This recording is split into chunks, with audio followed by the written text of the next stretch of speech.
எல்லாருக்கும் வணக்கம். மீண்டும் மெய்ப்பொருள் காண்க தளத்திற்கு எல்லாரையும் நான் வரவேற்கிறேங்க.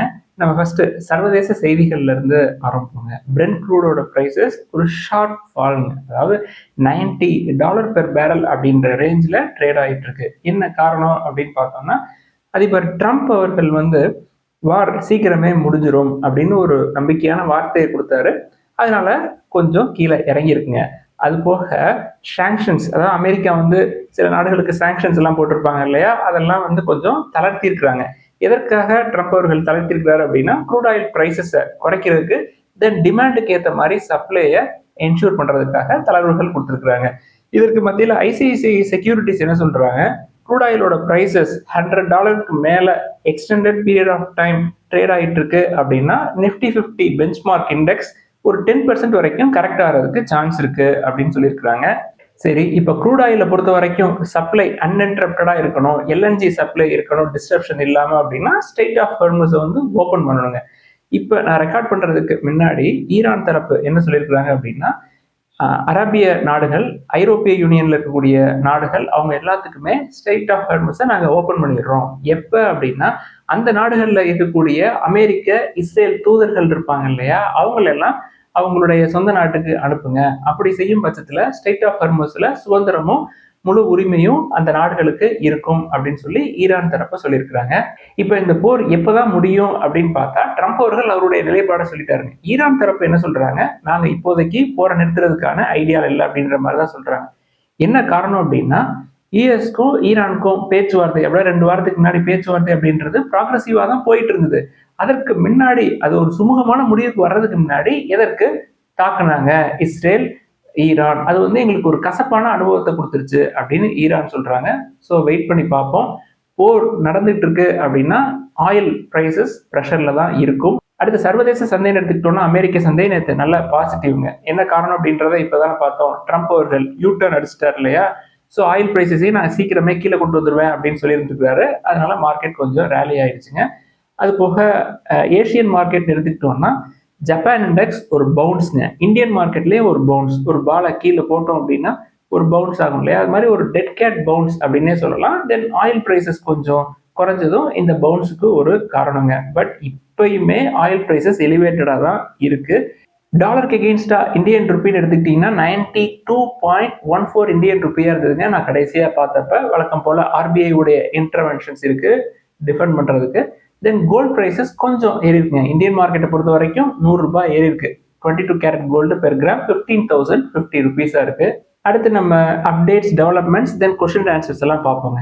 ஃபர்ஸ்ட் ரிலையன்ஸ் இண்டஸ்ட்ரீஸ் எடுத்துக்கிட்டோம்னா, கம்பெனியுடைய சப்சிடரி ரிலையன்ஸ் ரீட்டைல் பகதி அப்படின்ற லோக்கல் பிராண்டை அக்வயர் பண்ணியிருக்கிறாங்க. பகதி குட்னஸ் பிரைவேட் லிமிடெட்ல இருந்து. பகதியை பொறுத்த வரைக்கும் அவங்களுடைய பிசினஸ் என்ன அப்படின்னா, fast moving beauty and wellness செக்மெண்ட்ங்க. இந்த அக்விசிஷன் ரிலையன்ஸ் ரீட்டைலுடைய பியூட்டி அண்ட் வெல்னஸ் செக்மெண்ட்டை ஸ்ட்ரென்தன் பண்ணும் அப்படின்னு எக்ஸ்பெக்ட் பண்றாங்க கம்பெனி. அடுத்து கெயில் இந்தியா எடுத்துக்கிட்டோம்னா 2 அப்டேட்ங்க. ஃபர்ஸ்ட் அப்டேட் என்னன்னா, கம்பெனி ரயில்டெல் நிறுவனத்தோட ஒரு எம்ஓஇ போடுறாங்க. அதாவது டெலிகாம் பிசினஸ்க்குள்ள என்ட்ரி கொடுக்குறாங்க. இந்த எம்ஓஇ எதுக்கு அப்படின்னா, டிஜிட்டல் கம்யூனிகேஷன் இன்ஃப்ராஸ்ட்ரக்சரை பூஸ்டப் பண்றதுக்காக இந்த எம்ஓயு சைன் பண்ற மாதிரி தெரியுதுங்க. இது ஃபர்ஸ்ட் அப்டேட். தென் 2வது அப்டேட் என்னன்னா, கம்பெனி அவங்களோட ரெனியூபிள் எனர்ஜி போர்ட்ஃபோலியோவை ஸ்ட்ரென்தன் பண்றதுக்கான வேலையில் இருக்கிறாங்க. குறிப்பா விண்ட் எனர்ஜி. கம்பெனி மகாராஷ்டிரால ஒரு 178.2 megawatt wind power project setup பண்றதுக்காக ஒரு 1736 crores நாங்க இன்வெஸ்ட் பண்ணுவோம் அப்படின்னு சொல்லியிருக்காங்க. இப்போ உங்களுடைய எக்ஸிஸ்டிங் விண்ட் கெப்பாசிட்டி அப்படின்னு எடுத்துக்கிட்டோம்னா 117.95 இருக்கு. இது கூட ஒரு 178.2 மெகாவாட் ஆட் ஆகும் கெயில் இந்தியாவுக்கு.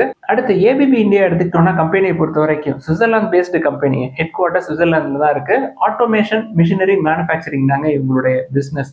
கம்பெனி என்ன சொல்றாங்க, இந்தியாவில் நாங்கள் ஒரு $75 மில்லியன் இன்வெஸ்ட் பண்ணுவோம் 2026 அப்படின்னு சொல்லியிருக்காங்க. போன வருஷம், அதாவது 2025 எடுத்துக்கிட்டோம்னா, கம்பெனி ஒரு $35 மில்லியன் இன்வெஸ்ட் பண்ணியிருக்காங்க. இப்போ அதை அப்படியே டபுள் ஆயிருக்காங்க. மோர் தென் டபுள் அப்படின்னே சொல்லலாம். எதற்காக இந்த இன்வெஸ்ட்மெண்ட்ஸ் அப்படின்னா, அவங்களுடைய மேனுஃபேக்சரிங் கெப்பாசிட்டியை எக்ஸ்பேண்ட் பண்றதுக்கு, தென் அக்ராஸ் இந்தியா R&D ஃபெசிலிட்டிஸை எஸ்டாப்ளிஷ் பண்றதுக்காக இந்த இன்வெஸ்ட்மெண்ட்ஸ் அப்படின்னு சொல்லியிருக்காங்க ஏபிபி இந்தியா.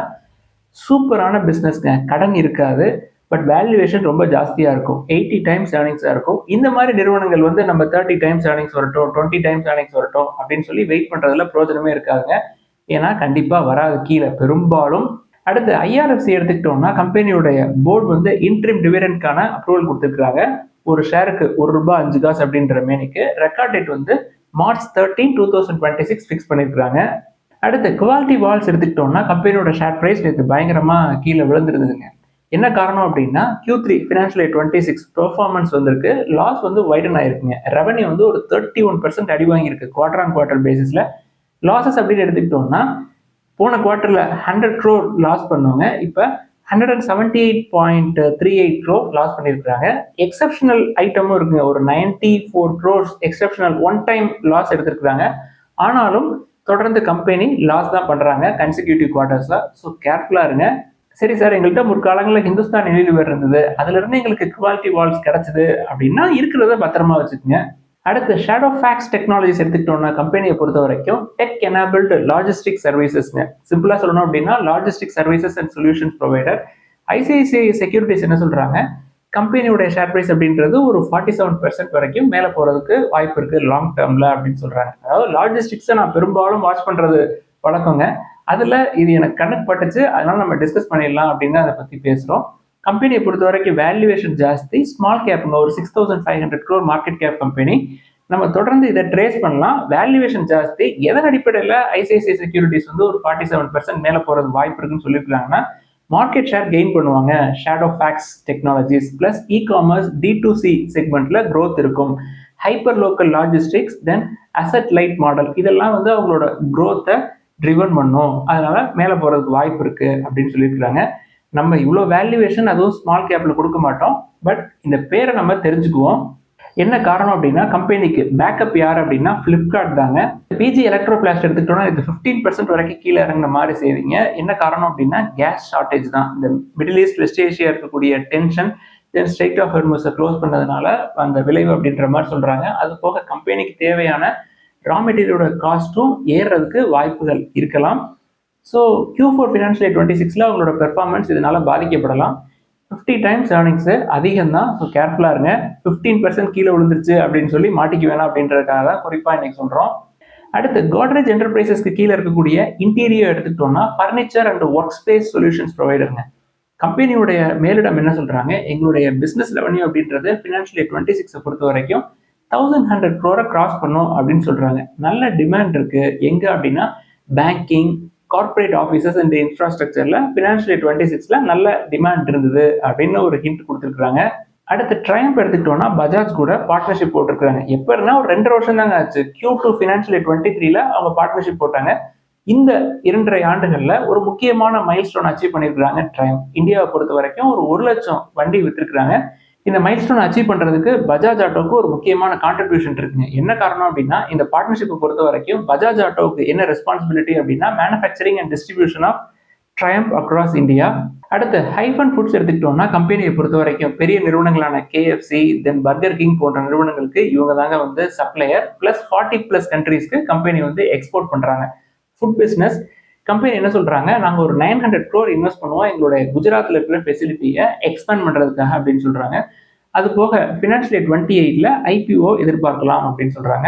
அடுத்து ஆப்பிள் நிறுவனம் தயாரிக்கக்கூடிய ஆப்பிள் ஐபோன் எடுத்துக்கிட்டோம்னா உலக லெவல்ல அவங்க அசம்பிள் பண்ற ஐபோனுடைய எண்ணிக்கைன்னு பார்த்தோம்னா 2025ல 220 மில்லியன் ஐபோன்ஸ் வந்து அசம்பிள் பண்ணியிருக்காங்க. இதுல 55 மில்லியன் ஐபோன்ஸ் 2025ல இந்தியாவில தாங்க அசம்பிள் பண்ணி வெளியில போயிருக்கு. இது 2024 கம்பேர் பண்றப்ப 2025ல ஒரு 53% அதிகரிச்சிருக்குங்க. அதாவது குறிப்பா சொல்லணும்னா 2024ல ஒரு 36 மில்லியன் ஐபோன்ஸ் இந்தியாவில இருந்து அசம்பிள் ஆகி வெளில போயிருக்கு.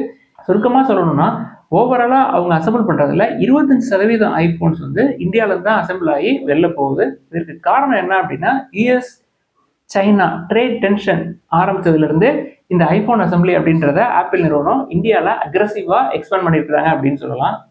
அடுத்து ஹிந்துஜா குரூப் எடுத்துக்கிட்டோம்னா குரூப்பினுடைய பிரசிடென்ட் என்ன சொல்றாரு, நாங்க ஆர்டிஃபிஷியல் இன்டெலிஜென்சி தென் டிஜிட்டல் டெக்னாலஜிஸ் இது ரெண்டையுமே நாங்க இன்டகிரேட் பண்றதுக்கான வேலையில ஈடுபட்டு இருக்கிறோம் அக்ராஸ் த பிசினஸ். அதாவது அவங்களுக்கு கீழே நிறைய செக்மெண்ட்ஸ் இருக்கும் இல்லையா, எங்க பிசினஸ்ல காம்படிட்டிவ்னஸை என்ஹான்ஸ் பண்றதுக்காக ஸ்ட்ரென்தன் பண்றதுக்காக நாங்கள் இன்டகிரேட் பண்ணிட்டு இருக்கோம் அப்படின்னு ஹிந்துஜா குழுமத்தினுடைய பிரசிடென்ட் சொல்றாங்க.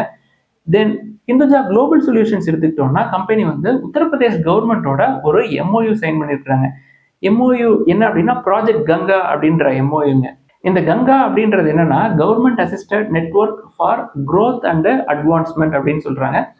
இந்த எம்ஓயோட சாரம் என்ன அப்படின்னா அக்ராஸ் த ஸ்டேட் டிஜிட்டல் கனெக்டிவிட்டியை என்ஷூர் பண்றதுக்காக ஹெச்ஜிஎஸ் உடைய ஆம் ஓடிடி என்டர்டைன்மெண்ட் கூட இவங்க எம்ஓயு சைன் பண்ணியிருக்காங்க. இது ஹெச்ஜிஎஸ்ல வந்து ஒரு பாசிட்டிவ் டெவலப்மெண்ட்ங்க. ஷேர் பிரைஸ் இன்னைக்கு ஒரு 15% பக்கமா மேலே ஏறி இருந்தது நான் கடைசியாக பார்க்குறப்ப. அடுத்து டிக்ஸான் டெக்னாலஜிஸ் எடுத்துக்கிட்டோம்னா ministry of electronics and IT வந்து டிக்ஸான் டெக்னாலஜி ஹெச்கேஎல் ஓவர்சீஸ் இவங்களுடைய ஜாயிண்ட் வெஞ்சரை அப்ரூவ் பண்ணியிருக்காங்க. அதாவது 74:26 இந்த ரேஷியோவில் டிக்ஸான் ஹெச்கேஎல் ஜாயிண்ட் வெஞ்சர் போடுறாங்க. இந்த ஜாயிண்ட் வெஞ்சருடைய முக்கியமான நோக்கம் என்ன அப்படின்னா எல்சிடிஸ் தாங்க, manufacturing distribution of LCDs then thin film transistor LCDs. இது ரெண்டு தான் வந்து இந்த ஜாயிண்ட் வெஞ்சருடைய முக்கியமான ஃபோக்கஸ். அடுத்து இன்னைக்கு ஒரு சில கேள்விகளை மட்டும் பார்ப்போங்க சுருக்கமா. First Amar Raja energy and mobility பத்தி கேட்டிருக்காங்க. ஷேர் பிரைஸ் தொடர்ந்து இறங்கிக்கிட்டே இருக்கு அப்படின்னு சொல்றாங்க. அதாவது 600-700 இருந்து ஒரு 1500 வரைக்கும் ரொம்ப வேகமா மேலே போச்சுங்க. ஸோ ப்ராஃபிட் புக்கிங் வந்து அந்த 600-700 வரைக்கும் கூட வரலாம். கம்பெனியுடைய ஸ்ட்ராட்டஜி, அதாவது அவங்க ஜிகா ஃபேக்டரி போடுறாங்க, அதுல இருந்து வரக்கூடிய அவுட்புட் ஃபுல் அவுட்புட் தெரியறதுக்கு ஃபினான்ஷியல் 31க்கு மேலே ஆகும். ஸோ ஃபினான்ஷியல் 31க்கு முன்னாடி 600-700 வரைக்குமே போறதுக்கு வாய்ப்புகள் இருக்கலாம். ஆக இறங்க இறங்க வாய்ப்புகளை பயன்படுத்திக்கலாங்க. அதே செக்டார்ல எக்ஸைடை பார்த்தோம்னா ரொம்ப ரொம்ப காஸ்ட்லியா இருக்கும். ஸோ எக்ஸைடை கம்பேர் பண்றப்ப அமர் ராஜா சீப் அப்படின்னு நம்ம பல தடவை சொல்லியிருக்கோம். உங்களுக்கு அந்த பிசினஸ்ல ஈடுபாடு இருக்கு அப்படின்னா பார்க்கலாம். அடுத்து டாடா டெக்னாலஜிஸ், பஜாஜ் ஹவுசிங், தென் டாடா மோட்டார்ஸ் பேசஞ்சர் வெஹிக்கிள், இதுல எல்லாம் கொஞ்சம் லாஸ்ல இருக்கு அப்படின்னு சொல்லி அமௌண்ட்டை ஸ்பெசிஃபிக்கா எழுதியிருக்கிறாங்க. இந்த ஷேர்லாம் கொடுத்துட்டு நான் எல்என்டியை பார்க்கலாமா அப்படின்னு சொல்லி எழுதியிருக்கிறாங்க. இந்த மாதிரி கொடுத்துட்டு இன்னொன்று பார்க்கலாமா அப்படின்ற வேலையை விட்டுருங்க தயவு செய்து. எல்என்டி ஏற்கனவே இறங்கிட்டு இருக்கு, வார் எப்போ முடியும்னு தெரியாது. இதெல்லாம் கொடுத்துட்டு நீங்க எல்என்டிக்குள்ள போனீங்க அப்படின்னா சண்டை இன்னொரு ஒரு வாரம் 10 நாள் போட்டுக்கிறாங்க அப்படின்னா எல்என்டியை இன்னும் போட்டு அடிப்பாங்க. நீங்க கொடுக்குறேன்னு சொல்ற நிறுவனங்கள் எல்லாமே வந்து நல்ல நிறுவனங்கள்ங்க. டாடா டெக்னாலஜிஸா இருக்கட்டும், இல்ல பஜாஜ் ஹவுசிங்கா இருக்கட்டும், இல்ல டாடா மோட்டார்ஸ் பேசஞ்சர் வெஹிக்கிளா இருக்கட்டும், இந்த நிறுவனங்களை பத்தி நீங்க கவலைப்படணுங்கிற அவசியமே இல்லை. நீங்க பாட்டுக்கு பத்திரமா வச்சுக்கலாம். எல்என்டி வேணும் அப்படின்னா அப்பப்போ 1-2 பார்க்கலாம். இன்னுமே கீழே போறதுக்கு தான் வாய்ப்புகள் அதிகம். அடுத்து வேல்யூவேஷன்ஸ் எல்லாம் பாக்குறீங்களே சார், இவ்வளவு ஸ்ட்ரிக்டா பாக்குறீங்களே, இதெல்லாம் வந்து அக்பர் ஜஹாங்கீர் காலத்திலேயே முடிஞ்சு போச்சு அப்படின்ற மாதிரி எழுதியிருக்கிறாங்க. அக்பர் ஜஹாங்கீர் காலம் அப்படின்றது சர்வசாதாரண காலம் கிடையாதுங்க. 1600 இருந்து 1700 அப்படின்னு எடுத்துக்கிட்டீங்கன்னா கடைசி 500 ஆண்டுகள்ல குளோபல் ஜிடிபியில இந்தியாவுடைய கான்ட்ரிபியூஷன் அப்படின்றது அவங்க காலகட்டத்தில் தாங்க அதிகமா இருந்தது. குளோபல் ஜிடிபியில இந்தியாவுடைய கான்ட்ரிபியூஷன் இவ்வளவா இருந்தது அப்படின்னு சொல்லி வாயை புழக்கிற அளவுக்கு இருக்குங்க. அடுத்து டன்லா பிளாட்ஃபார்ம் பத்தி கேட்டிருக்கிறாங்க. நோ தான். டன்லா பிளாட்ஃபார்ம் பாக்குறதுக்கு தேஜாஸ் நெட்வொர்க்கே பார்த்துட்டு போயிடலாங்க.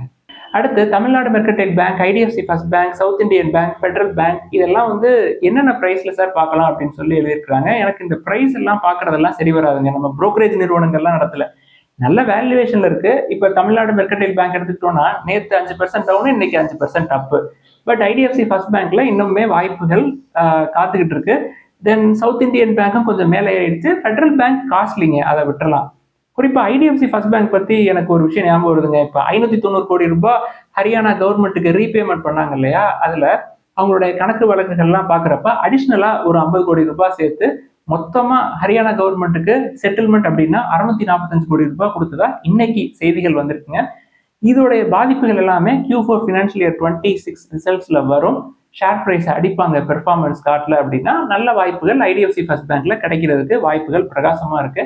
தென் கோல்டு பத்தி ஒரு நண்பர் எழுதியிருக்கிறாரு. நான் வந்து கோல்டு இடிஎஃப்ல லோயர் லெவல்ல என்ட்ரி கொடுத்தேன் சார், இப்ப நல்ல ப்ராஃபிட்ல தான் இருக்கு. இப்ப அதை கொடுத்துட்டு இன்டிகிரேட் ட்ரஸ்ட் போன்ற நிறுவனங்களை பார்க்கலாமா அப்படின்னு சொல்லி எழுதியிருக்கிறாங்க. நீங்க கோல்டை கொடுக்குறீங்க அப்படின்னா அந்த அமௌண்ட் அப்படியே கொண்டு போய் கடையில கொடுத்து பிசிக்கல் கோல்டா வாங்கி வச்சுக்கிறது தாங்க எனக்கு சிறந்த ஐடியாவா தோணுது. இன்டிகிரேட் ட்ரஸ்ட் எப்பனாலும் வாங்கிக்கலாங்க, அது இங்கேயே தான் சுத்திக்கிட்டு இருக்கும், ரொம்ப அக்ரெசிவா மேல போகாது. அப்படியே மேல போயிடுச்சுனாலும் power grid infrastructure investment trust இருக்கு, அதுவும் நல்ல ஈல்டு கொடுக்குறாங்க. ஸோ கோல்டை கொடுக்குறீங்க அப்படின்னா, அதாவது கோல்டு இடிஎஃப் கொடுக்குறீங்க அப்படின்னா பிசிக்கல் கோல்டா மாற்றி வச்சுக்கிறது தாங்க என்னைய பொறுத்த வரைக்கும் பெஸ்ட். அடுத்து இந்தியன் ஓவர்சீஸ் பேங்க் நல்ல வேல்யூவேஷன்ல இருக்கிற மாதிரி இருக்கே அப்படின்னு சொல்லி எழுதியிருக்கிறாங்க. இல்ல, பிரைஸ் டு புக் 2க்கு பக்கமா இருக்கு, காஸ்ட்லி தான். உங்களுக்கு பப்ளிக் செக்டார் பேங்க் தான் வேணும் அப்படின்னு அடம் பிடிக்கிறீங்கன்னா சென்ட்ரல் பேங்க் ஆஃப் இந்தியாவை கூட பார்க்கலாம். இன்னுமே கீழே வர்றதுக்கான வாய்ப்புகள் இருக்கலாம். ஸோ நல்ல வாய்ப்புகள் கிடைக்கும். ப்ரமோட்டர்ஸ் ஷேர் வந்து எடுத்துக்கிட்டீங்கன்னா இப்பயுமே 85%ஓட அதிகமாக தான் இருக்கு. இன்னுமே ப்ரமோட்டர்ஸ் வித்தாங்கன்னா கீழே வரும். இப்பயே புக் வேல்யூக்கு கீழே தான் இருக்கு. ₹1 ஷேர் 60 காசுக்கு 50 காசு கிடைக்குதான்னு பார்க்கலாம். இதெல்லாம் தான் இந்த பதிவுல முக்கியமா டிஸ்கஸ் பண்ணணும்னு நினைச்சோம். ஏதாவது சந்தேகங்கள் கேள்விகள் இருந்தா முதலீடுகள்ல எல்லாத்தையும் எழுதுங்க. எல்லாருக்கும் நன்றி.